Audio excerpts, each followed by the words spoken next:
kasal ng kordero. Sa araw na iyon, sabi ng Panginoon, tatawagin mo akong asawa ko. Ang lumalang sa iyo ay iyong asawa. Panginoon ng mga hukbo ang kanyang pangalan. Tayo'y magalak at tayo'y magpakasaya at ibigay natin sa kanya ang kaluwalhatian, sapagkat dumating na ang kasal ng kordero at inihanda na ng kanyang magiging asawa ang kanyang sarili.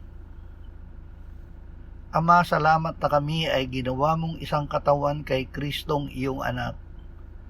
Salamat na kami gaya ng asawang nagtaksil ay ibinabalik mo sa pakikisama sa iyong anak, at darating ang araw na sa pagbabalik ni Kristo, kami ay ikakasal sa Kanya. O Espiritu Santo, gawin mo kaming handa sa pagbabalik ni Jesus. Amen.